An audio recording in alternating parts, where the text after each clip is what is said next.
परमात्मा कहते हैं कि हे प्राणी, तू इस ऊंचे ऊंचे बड़ी बड़ी कोठियों को देखकर कहां फूला फिरता है? तेरी मृत्यु के उपरांत तुझे जंगल में ले जाकर के सवा कर दिया जाएगा, फूक दिया जाएगा, और तेरी उस राख के ऊपर, तेरे शरीर की राख के ऊपर घास जामेगा, और फिर उसके ऊपर के डांगर अंडा करेंगे, पशु फिरा करेंगे तेरे शरीर के ऊपर के।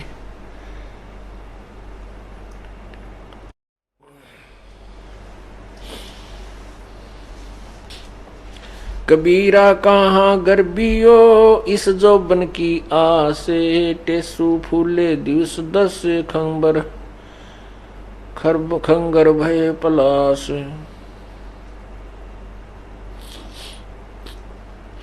कबीरा कहाँ गर्बियो ये देही देख सुरंगे, बिछड़बो मिलसी नहीं जो कैचुली भोजंगे। कहती सुंदर शरीर ने देखकर कहाँ फूला फिर रहा है, एक बार ये छूट गया, मृत्यु होगी तो दोबारा नहीं इसमें प्रवेश हो पाएगा। जैसे सर्प कांचली छोड़ जाता है, ऐसे तो इस शरीर को त्याग कर चले जाएगा, इसमें पुनः प्रवेश नहीं कर पाएगा।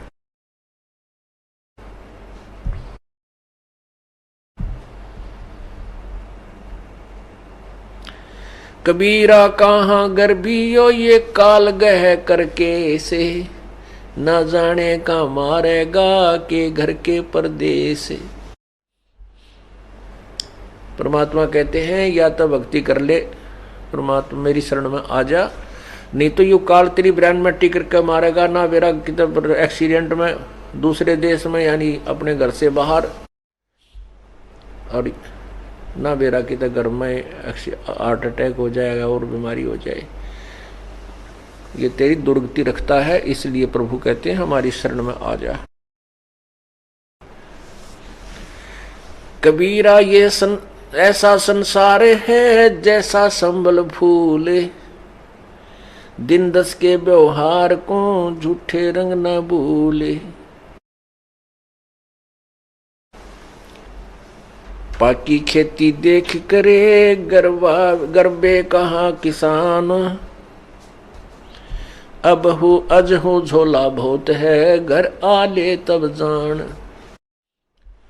परमात्मा हमें हर तरह से सतर्क करते हैं, कहते हैं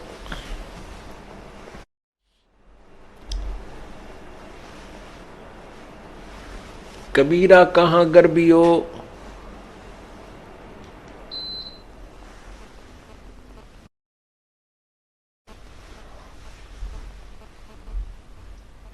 कबीर ऐसा ये संसार है जैसा संबल फूल। कहते हैं सुअ संबल से या और लागे डोडे ढूंढ।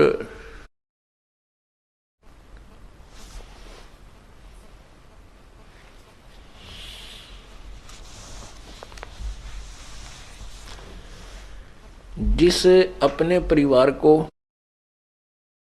संपत्ति को हम अपना मान करके इसके ऊपर आसक्त हो चुके हैं, परमात्मा हमें याद दिलाते हैं कि ये तेरा नहीं है। और हमारी क्या टेंडेंसी है, हमारा क्या स्वभाव है इस प्राणी का।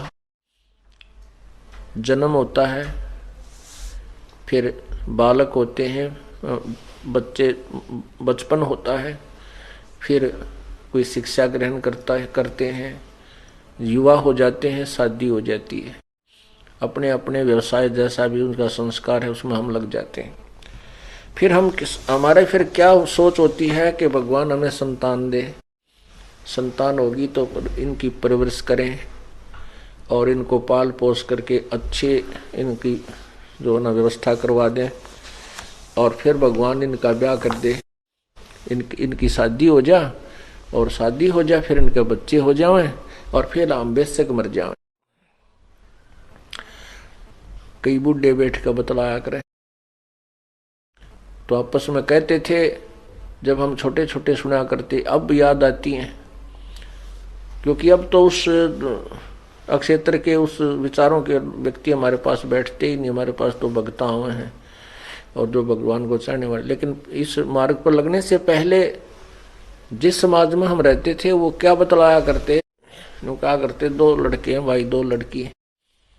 परमात्मा ने उनका मौज कर दी, सबका बेटा बेटी हैं और हमारा जीवन सफल हो गया। उनकी शादी कर दी, उन्होंने काम संभाल लिया, अपना खूब बढ़िया गुजारा हो रहा है और हमारा जीवन सफल हुआ। भगवान बेशक ठाले, हमारी मृत्यु बेशक हो जा। तो यहां परमात्मा कहते हैं कि जीवन सफल कहाँ हुआ, ये तो तेरा जीवन असफल हो गया, क्योंकि मनुष्य जीवन का जो मूल काम था उसका तुझे ज्ञान नहीं, और जो वो करना चाहिए था तूने, जो करना था वो तूने किया नहीं। जो तूने किया वो तेरा पूर्व निर्धारित था, जो तुझे प्राप्त हुआ। जैसे हम चाहते हैं शादी होते ही एक ऐसी वृत्ति बनी हुई है समाज की इस काल प्रेरणा से कि सबसे पहले हम लड़का होने की उम्मीद करते हैं कि जब शादी हो जाए तो हम ये सोचते हैं परमात्मा एक लड़का हो, पर पहला ही, फिर चाहे बेशक बेटी हो जा। वैसे तो अब तो बुद्धिमान समाज हो गया है, बेटी और बेटी में कोई अंतर नहीं होना चाहिए। ये तो काल का जाल है हमें परेशान करने के लिए और अननेसेसरी जो है हरासमेंट करने के लिए। लड़के के लिए उम्मीद की थी लेकिन लड़की होगी, फिर ये सोचते हैं परमात्मा दूसरा तो लड़का हो ही हो, दूसरी भी लड़की होगी। फिर अर्ज करते हैं परमात्मा, ये कहता है एक लड़का होना है, तीसरी भी लड़की होगी, चौथी भी लड़की होगी। तो कहने का भाव ये है, ना तो हमारा चाहा हुआ और ना हमारा किया हुआ, केवल वही हुआ जो हमारे भाग में लिखा था, वही हमें मिला, वही बेटे मिले, उतनी बेटी मिली, उतनी संपत्ति मिलेगी और उतनी ही मिली। हमारा किया तो कुछ हुआ नहीं, ये तो आपका पिछले जन्म का संस्कार पर जो है ना फलीभूत हुआ है। अब तूने इस जन्म में जो करना चाहिए था, जो तुझे अगले जन्म में मिला, वो शुरुआत भी ना की और फिर कहता है मेरा जीवन सफल हो गया। तूने तो जीवन बर्बाद कर दिया, असफल कर दिया। नालायक जो करना था वो छेड़ा भी को नहीं, शुरुआत भी नहीं की उसकी।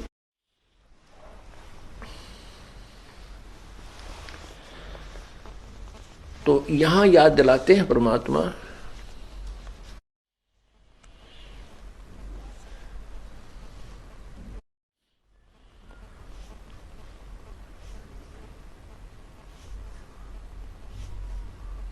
जैसे एक संभल का वृक्ष होता है, संभल, उस संभल के वृक्ष के फल बहुत ही अच्छे होते हैं, फूल भी बढ़िया होते हैं। देखने में तो वो फल इतने अच्छे होते हैं कि बहुत ही स्वादिष्ट होंगे, इनमें बहुत खाद्य पदार्थ पाओगा। उसको जो फोड़ के देखे तो उसमें कपास होती है, रुई होती है, जैसे आंख के डोडा में होती है।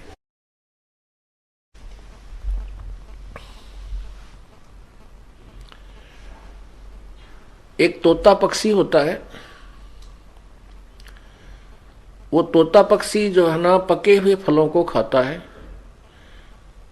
और जब वो संभल का वृक्ष बड़ा होता है तो उसको तोता उस पर आस रखता है कि ये वृक्ष बड़ा होगा, इसका फल लगेंगे। 10-12 वर्ष में वो संभल का वृक्ष बड़ा हुआ, फल लगने लगे। जब फल लगने लगे तो तोते ने सोचा फल पक गया, इसको खा ले तू।